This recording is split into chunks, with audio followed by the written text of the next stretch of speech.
Well, howdy.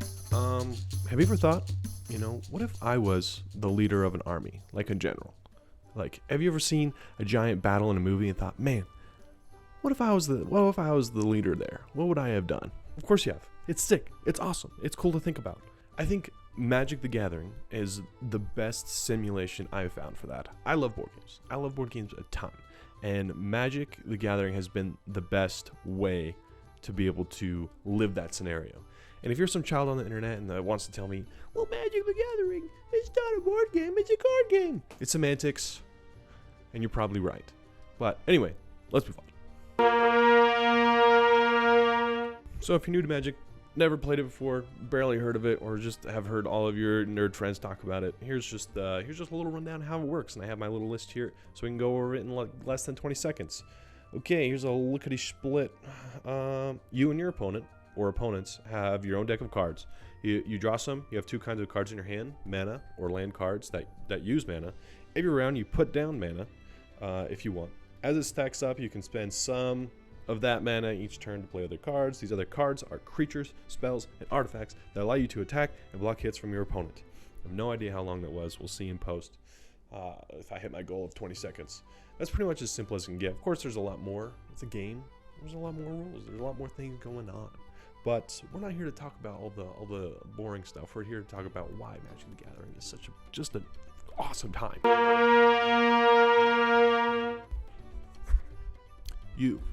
You, yes, are the leader of an army. You have a myriad of people that you are leading. And you being the leader can lead however you want. If you're the sneaky type that likes to stab people in the back and play a lot of tricks, you can do that. That's possible. If you're just like to be fast and furious, like all the movies, then you can just like skirt on in there and just beat everybody up as fast as possible but you'll probably leave yourself open.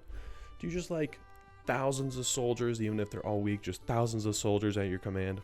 All of it's possible. All of it's possible. You can do whatever you want. It's awesome. So this analogy, as you being the leader of this army, goes a little deeper. So not only do you have these soldiers, these creatures, vampires, werewolves, giants, like whatever it is, not only are you leading them, but you want to give them every opportunity to be able to be better and grow in power and strength and strategy. But with every army, they cost money, and your army will cost mana to be able to conscript them, bring in soldiers, and then continually feed them so that they're healthy and strong and ready to go into battle. So when you have a deck of cards, when you have your army, you have to figure out what a nice balance is, and I'll explain what I mean.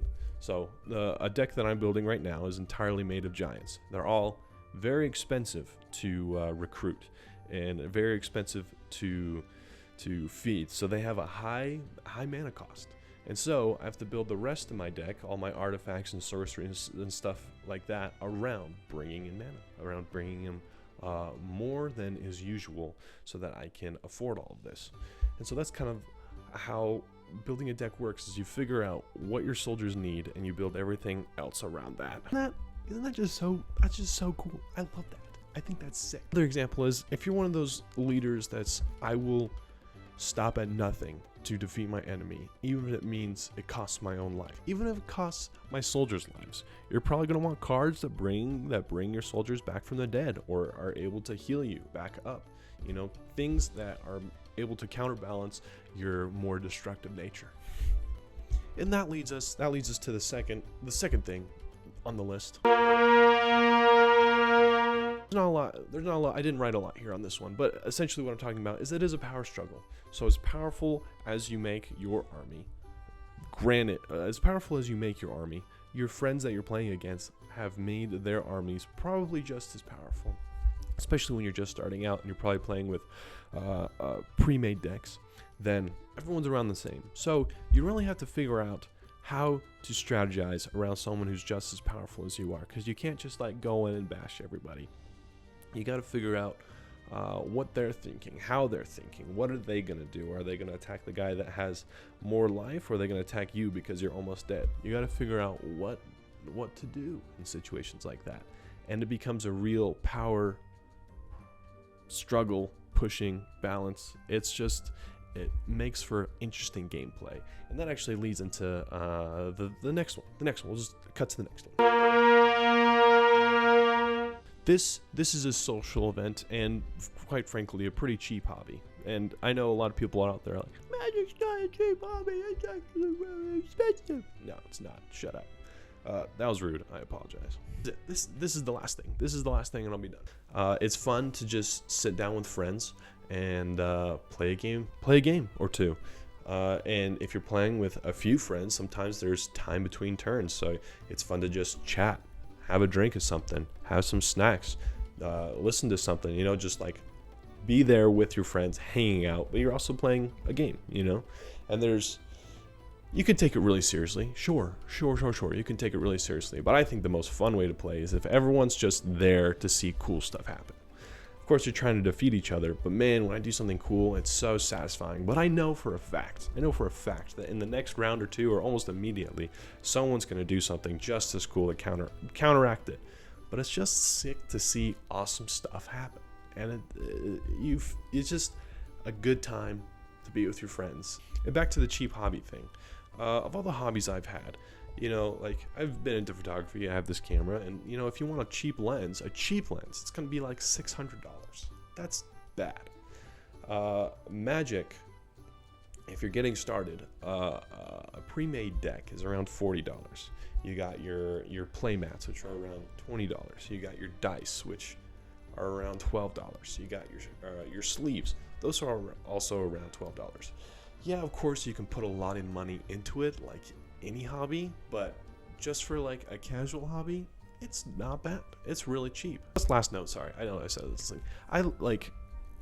It's fun to go every week and buy something cheap, like a card or some sleeves or like a set of dice, because it doesn't take a chunk out of your paycheck. It's just a small little thing, but yet it adds to your little Magic the Gathering collection, and I love it. It's fun. I love doing it. All right. So, to close, if you've never played Magic before, a lot of game stores have free Magic beginner decks. I think they're like 40 cards. You can just go to any game store, ask them if they have any free Magic cards, and they'll give you this little deck. And it's very simple, and it'll have instructions there on how to help you get started. Granted, you also probably have friends that are into Magic, whether they're open about it or they're closet Magic fans. You know somebody that plays Magic, so the opportunity to play is right at your fingertips, and it's so fun. So please, I beg of you, please just play it. Please play it for your sake and for mine, or for just your sake. It doesn't matter. Just play. Well, this has been it for me. I've spoken. I don't know. I'm done. Thought this would take longer. All right. Have fun storming the castle.